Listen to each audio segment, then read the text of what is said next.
It's time for another carrier product update.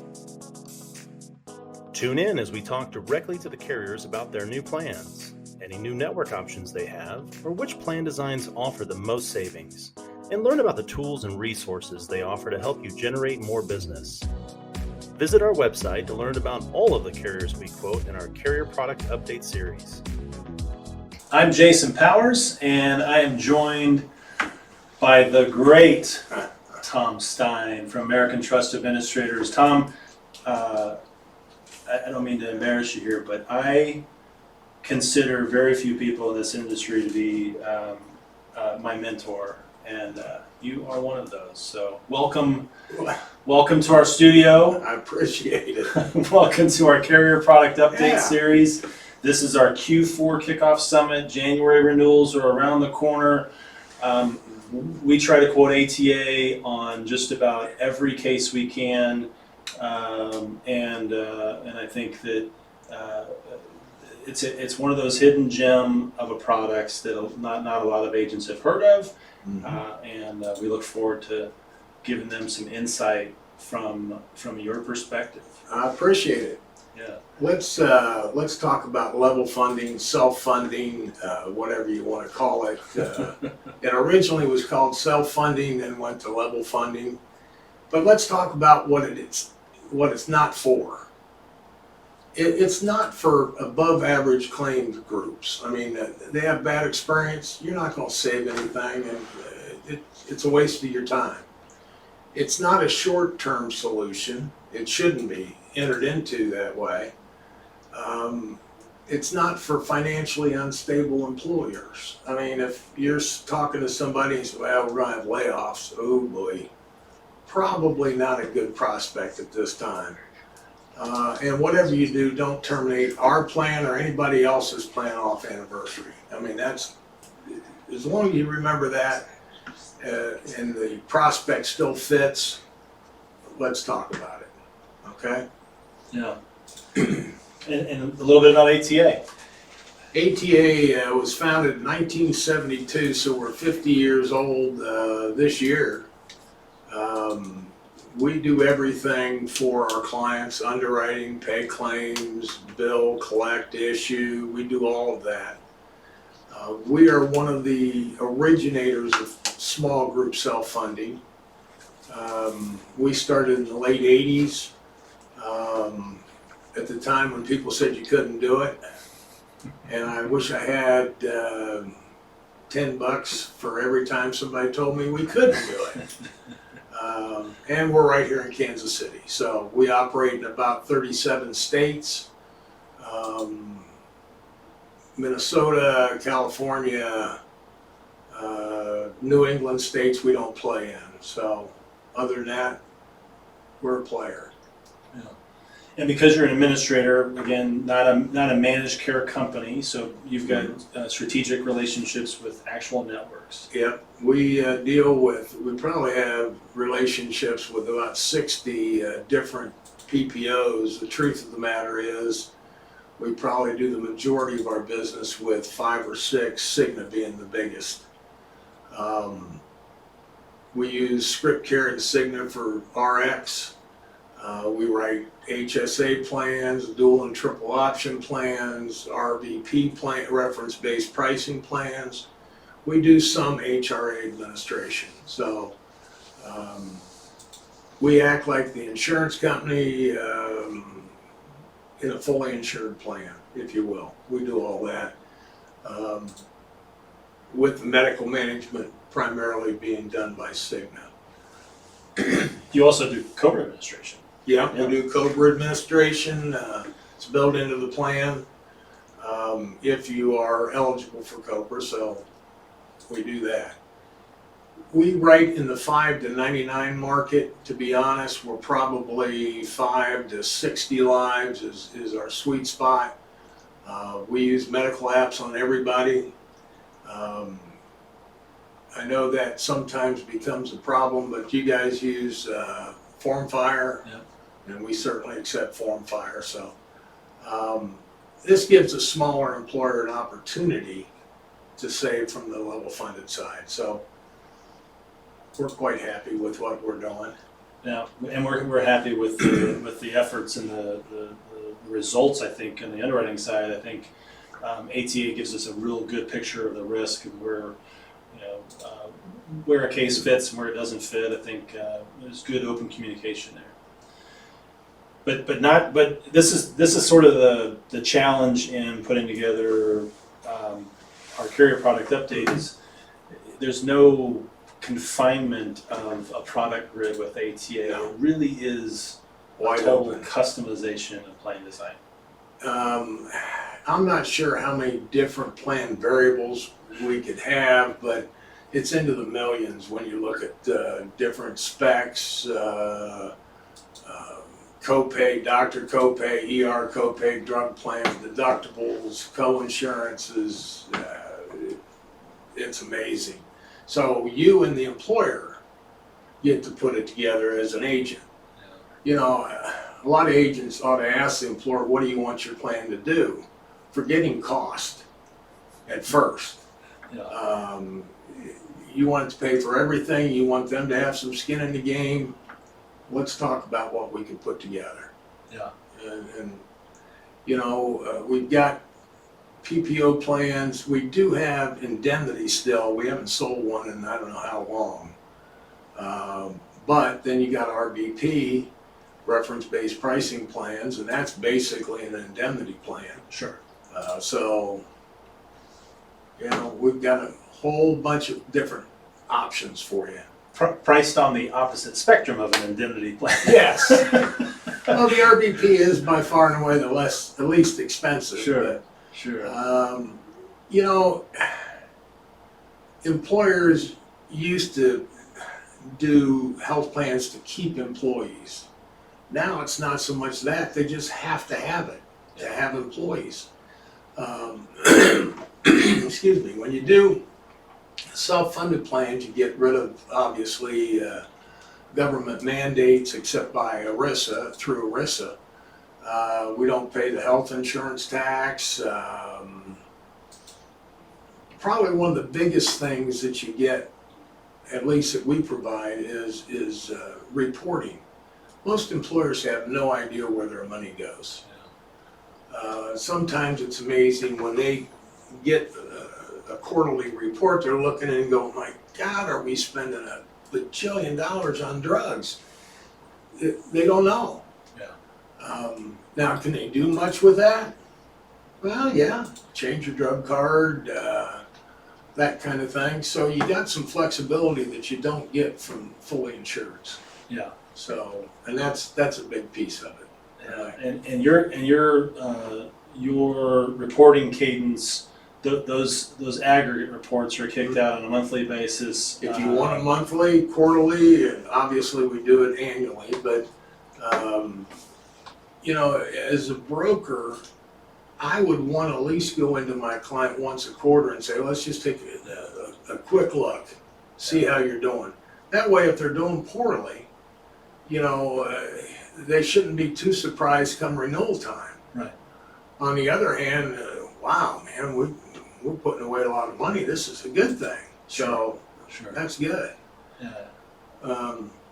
It helps remove that anxiety over that impending renewal. If it's running at a 50-60% loss Yeah. ratio, that's a case that probably isn't going to see any significant movement at renewal. And I'll say, to ATA's credit and your underwriting relationships with your carriers on the stop loss side, that's true. I mean, we see that.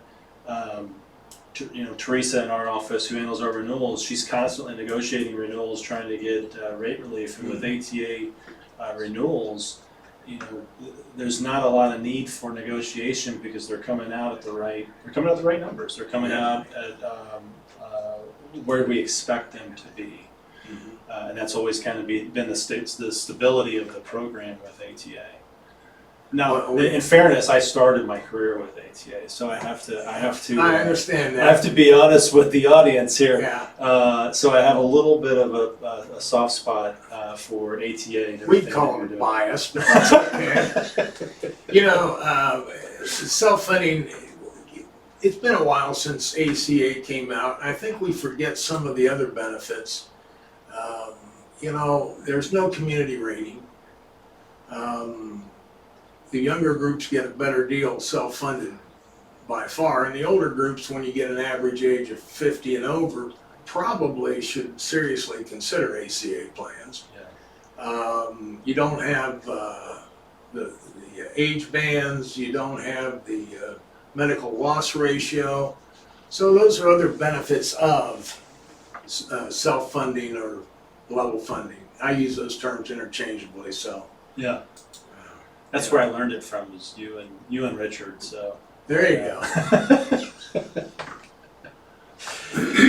So when we're talking self-funding, we're talking, in particular with the AmeriShare product, we're talking excess loss coverage to protect employers from the higher risks.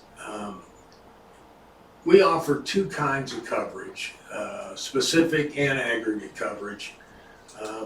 The specific, if you don't know, it protects against one large claim. The aggregate protects against a bunch of smaller claims that would exceed a particular number that we give you.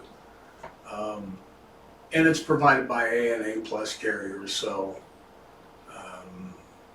there's not any concern there. Yeah. So. The specific deductible options, We'll hit that in a second here. This is just one of the key pieces on this next slide is we include prescription drugs, and if you do dental self-funding, we'll include that in the specific and the aggregate. So, you know, if you write a 15 life case with, and almost everybody has drug coverage, but you throw in the dental, it'll be part of the specific and part of the aggregate. So that's a big piece. Claims are reimbursed simultaneously, so there's no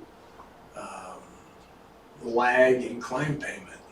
So, I mean, we draw from the reinsurer's accounts and go from there. Yeah. So, excess loss is covers the group for, you know, considerable claims, not necessarily severe claims, but just a whole bunch of claims. Right. So that's where we are there on the spec, and on the aggregate. Our specs, if you go to the next slide or two, our specs start at 7,500 and go to 50. Quite frankly, we have not very many cases at a 50,000 spec, but a lot of them are $10,000, $15,000, $20,000 specs. So that limits the employer's exposure. On the aggregate, same reimbursement, you know, immediately upon a process claim, we would pay that. And it also includes the dental and drug card. Prescription Yeah. One of the things we do in our aggregate is we have a 5% claim fee. And that 5% claim fee is figured into the aggregate number. So when you get a quote from us, and we'll go through one at the end, that includes our claim fee. And that's only up to the specific, it's only up to the aggregate. So we don't continue to charge. And if they don't have the claims, There's no claim they fee. don't pay the fee. Yeah, you know, it's pretty cheap. We got monthly accommodation. Everybody has that now with level funding. That just means we pay the claims as they come due. On an aggregate basis, if you hit the monthly aggregate, we advance the claim payment and we're off and running. So, as I mentioned earlier, early termination is not a good thing in self-funded plans. Sure. If you would early terminate a plan and we've already made monthly advances because your claims were high, you're gonna have to repay those. Yep. Okay, so that's why you want to terminate at anniversary and clean everything up at Sure. one time, Sure. so. And well, that's why I think you mentioned on the front end, the group where level funding doesn't work is groups who are maybe dealing with high turnover or they're financially not sound. Yep, And maybe they look at a level funded quote and go, boy, this looks like a way for us to get through the next 3 months. yeah, That's not it's really looking at self-funded plans or level funded plans as a long-term solution. yep, absolutely. So then we talked about aggregate, the contracts. That's the next thing, right? So the different levels of contracts. Most level funded products we see, it's a 1218, it's a 1260, it's a 1221. We don't really have the option to change that. You guys have some different ways to structure those. Various PPOs, Cigna, for instance, demands that you use a 1224. But the other PPOs, 1215s, 1218s, again, this goes into all those variables that you could do for your client. 1224, and the reason is Cigna's PPO contract with their providers gives them 1 year to file a claim. Yeah. It seems like an awful long time to file a claim, but okay, we've got to live with that. Yeah. So, Yeah. yeah, could you go to the next slide? There's contract types. That's a 1215. For the people that have never done self-funding or haven't done much, the first number is when the claim has to be incurred. The second number is when it must be paid. So a 1215 means you got 3 months from the end of the contract to get it paid. If not, it becomes your liability, Mr. Employer, pure and simply. Yeah. And your options vary. So you've Yeah. got 12. 1224 we see a lot of when we Yeah. quote Cigna. I think 1218s we use, 1215s aren't as popular as they used to be. I'm not sure why, maybe because the competition goes to the 1224s and 1218s, 1221s. yeah. It's all different. Yeah. Yeah. Not a lot of premium differential, right, between the 1215 and 18 as we used to see. No. And I think prompt pay laws and some of those other things are starting to. The only thing that triggers a 1224 for me is if Cigna's a PPO and we've got to go that route. But, Yep. but otherwise, I think 1218 is generally probably enough. Boy, it would be strange today not to be, I think. The next slide shows some funding options, and this is where I think we're a little different than most Yeah. players. Yeah, definitely. Everybody talks about level funding, and most of our business is level funded. Okay, they pay the same thing all year long as the census stays the same. But we also allow minimum funding. Now, generally, that's more of a renewal tactic than it is up front. But minimum funded says you pay the fixed cost. We will send you a bill every 2 weeks. When we receive the money, we'll release the claims we've got. The only problem there being that the employer has to understand aggregate accounting, because even though he only paid $100 in claims for the first 3 months, his attachment point was $2,000. Yeah. He's going to have to fund that $6,000 if he gets it. But at renewal, a lot of people go to the minimum funding or go to, call it partial funding. Yeah. We have a fixed cost and an aggregate cost. You put those together, you got your total cost every month. But if you've got money left from your account the year before, I'll take, use some of that and I'll send in a little bit extra every month. Yep. Over and above my fixed costs. So, people get a rate increase and actually, if they've got enough money, they have a rate decrease. Yeah. So, Yeah. and we can change that upon written request, so. Yeah. I think our caution to brokers out there when looking at that is just be mindful of your run out. Right? You don't want to spend all of your surplus before you've at least seen a few months of run out claims. That goes back to that 3 months is probably enough. 6 months is definitely enough. But just know that you still have liabilities during that run out period. The surplus has liabilities during that run out period. Yeah. Speaking of surplus, Yeah. right on cue, right? Yeah, roll over to cover the next year's claims.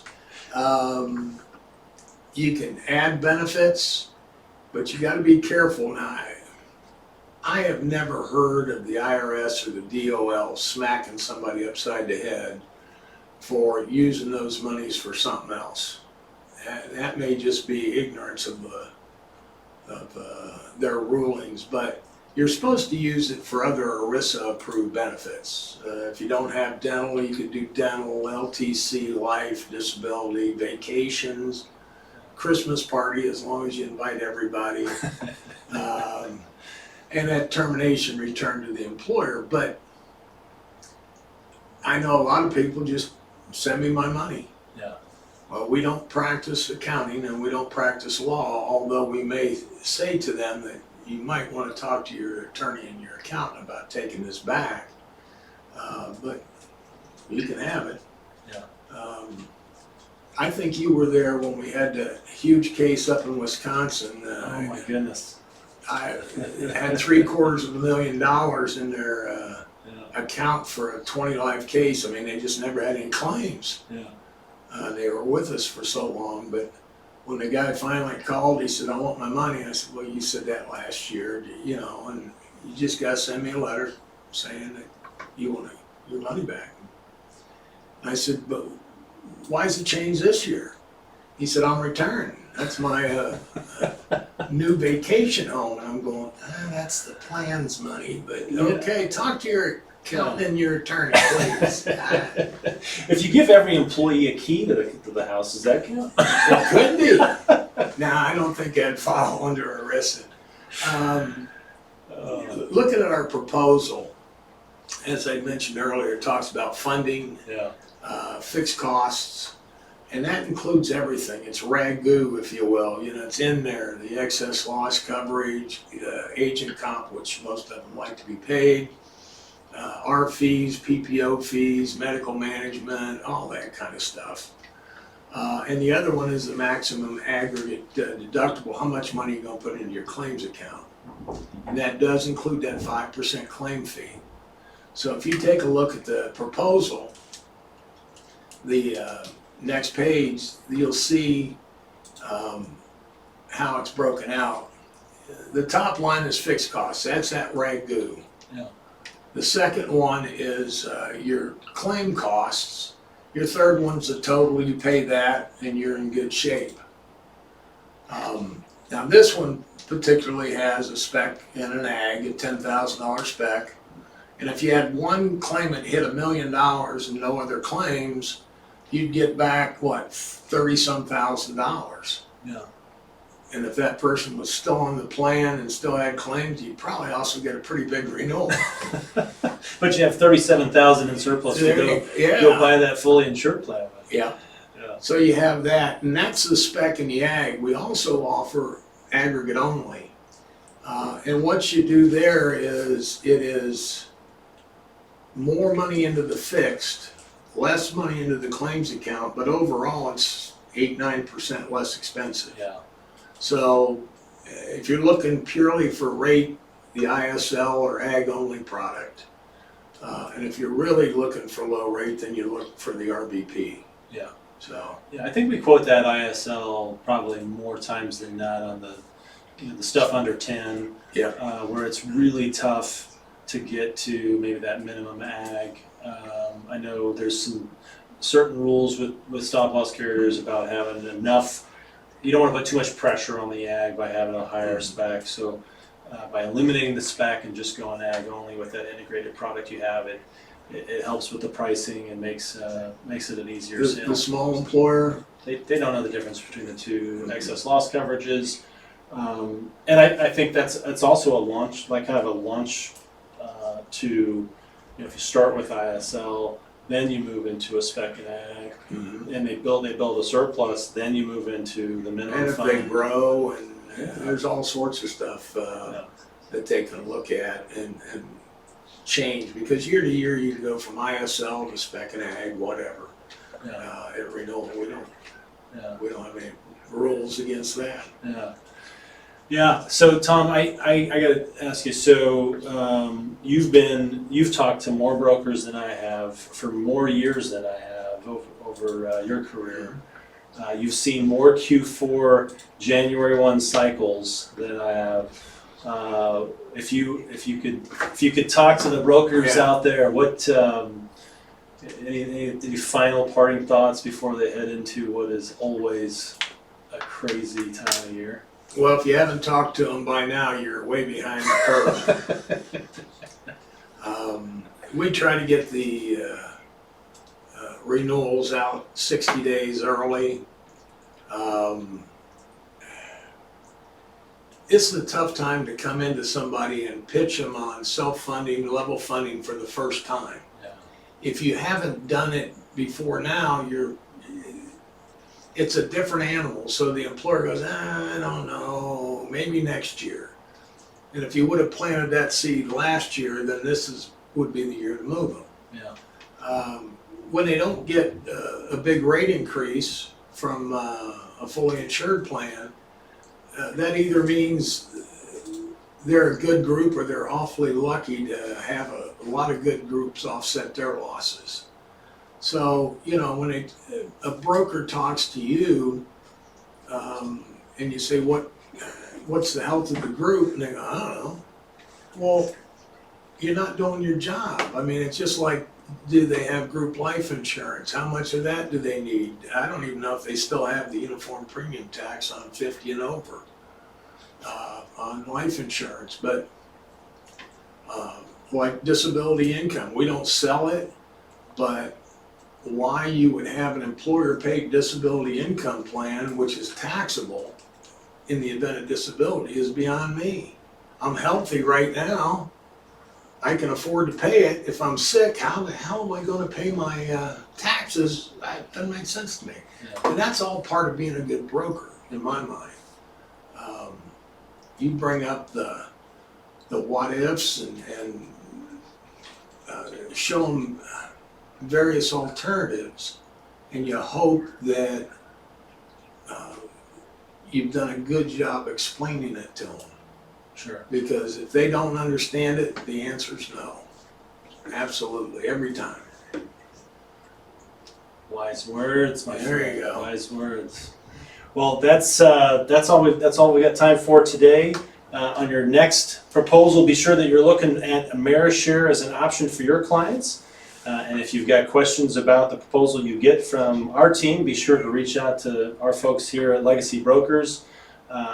I can tell you that I know more about the ATA product than I probably do any of the other products that we have here at Legacy, only because that's where I learned everything I know. That's where he started, folks. That's where he started. You guys have a great Q4. We'll see you next time. Thank you for watching this edition of our Carrier Product Update Series. Visit our website to watch other episodes.